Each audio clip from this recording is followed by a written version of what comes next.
have Rob come up. Sorry about that, Rob. Can you make it through? That's good.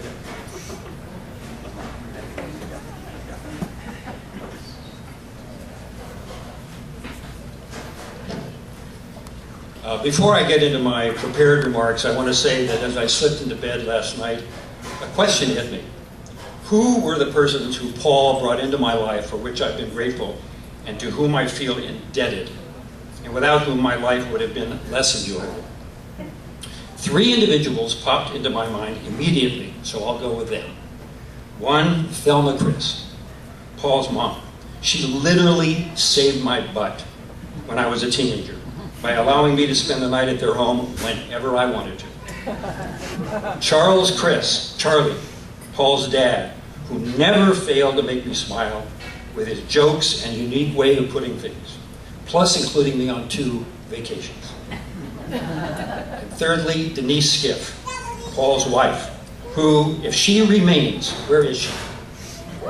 If she remains in her seat for the next 8 minutes, will allow me to break the all-time record for her doing so.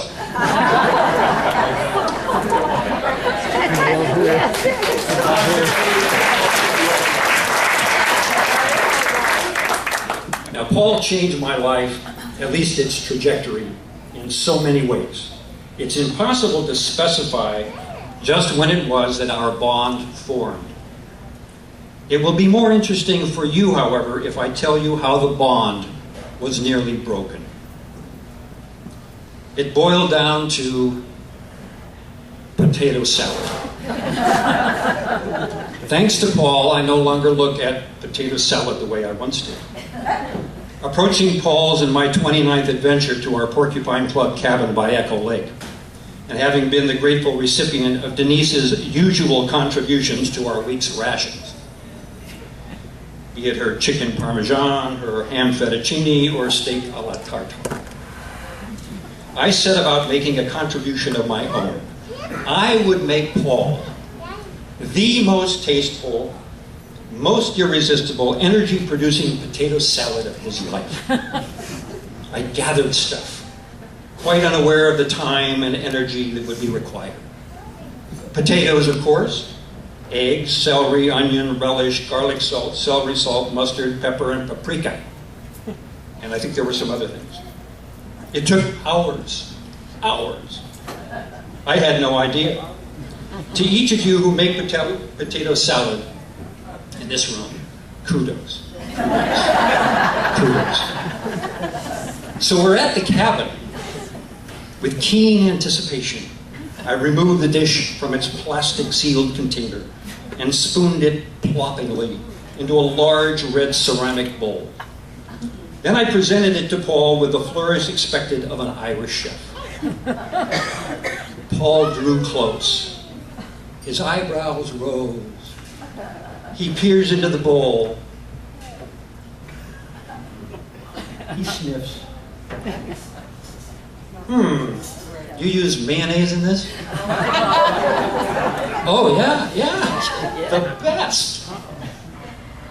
I don't like potato salad with mayonnaise, he says. With that, he turns away, slips over to the boom box that he brought, and plays Canon in D. So he taught me restraint. I did not shout or rant or roar. What kind of potato salad is made without mayonnaise? I restrained myself, despite the strain on the bond. One learns that men who are intent on taking care of themselves, one's intent on sustaining their best physical shape, do not eat potato salad. Not with mayonnaise. They do, however, listen to Canon in D and make Ghirardelli double chocolate brownies. Nobody made brownies like Paul made brownies. If one pays attention over a lifespan, in my case 60 years, there is no end to all that may be learned in my dreams. I cannot recall a single instance where Paul outwitted or outplayed me. Not once, as I said in my dreams. But I do take partial credit for his resolve, for his lifelong kick-ass. It all began on a battlefield. The battlefield of Cub Scouts fundraising. It was a crisp, clear Saturday morning when we two doughboys marched off to sell donuts. A holy endeavor, I tell you. Paul and I chose to sell donuts together. He on one side of the street, me on the other. It was our first joint competition. Sales went well, and equally so. It was back and forth, each of us encouraging the other, each holding his own.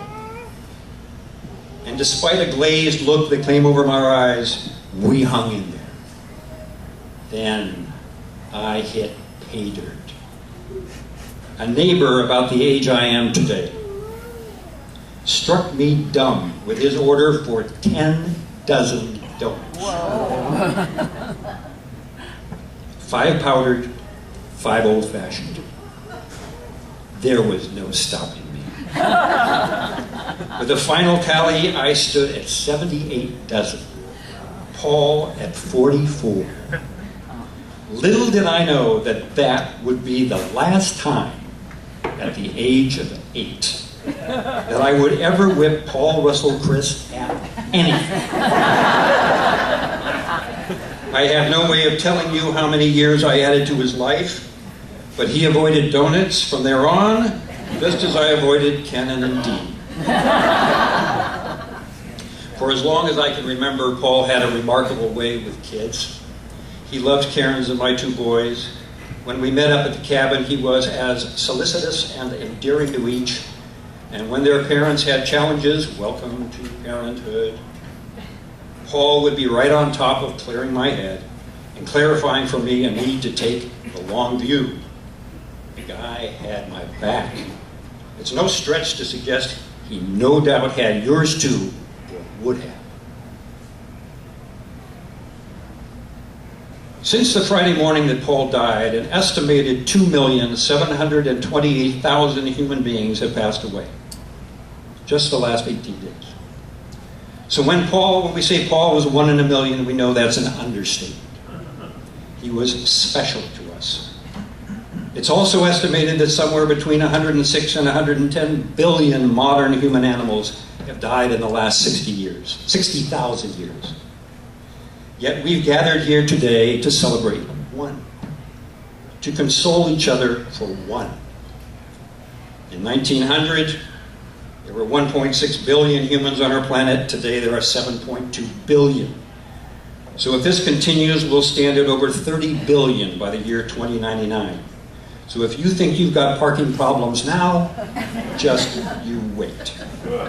Okay, so right now you're wondering, what track did this guy go careening off of, and why? Well, these were among issues that Paul and I would discuss. And I mention these estimates in respect for Paul and what we shared. Neither of us had any pretensions of the sciences. It's only that we'd share a wide range of subjects whenever they arose. It could be astronomy, history, anthropology, sociology, womenology. In recent years, of course, it would be medical advancements, developments like CRISPR in the field of microbiology, and our chats would invariably, though not exclusively, be up at the cabin. It's about 20 minutes this side of Lake Tahoe. We shared curiosities and memories, looking at life with as much of a rational perspective as we could muster. It isn't easy, by the way, and it took years of living and reading to appreciate what it was that we appreciate. Paul enjoyed nonfiction, and he would recommend books to me. But I would encourage him to read fiction, as it was my experience that fiction in the hands of a prize-winning author would move us closer to the essence of life. Hey, I got him to read Catch-22. Over his last year, there were no easy answers. There are no easy answers.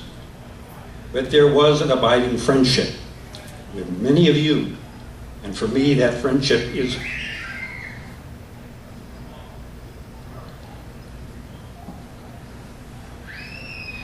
I was doing well. It's irreplaceable. I'll close with this. Most of you are aware of Paul's love of dogs, notably his yellow lab Zoe and Zoe's brother, a black lab, Lucas. Dogs that Paul taught and Paul spoiled. But that love did not keep Paul from getting irritated every once in a while. I recall inching through the gate at the top of the Loomis driveway, and he waves me in as I'm driving in, and he shoos Lucas away. But I could see that Paul was irritated. As I stepped from the car, he said, "I've had it with Lucas. I've had it. He'll chase anyone on a bicycle." "Ooh, not good," I replied. "But, what can you do about it?" Paul shook his head and shrugged. "Guess I'll have to take away his bike." Thank you.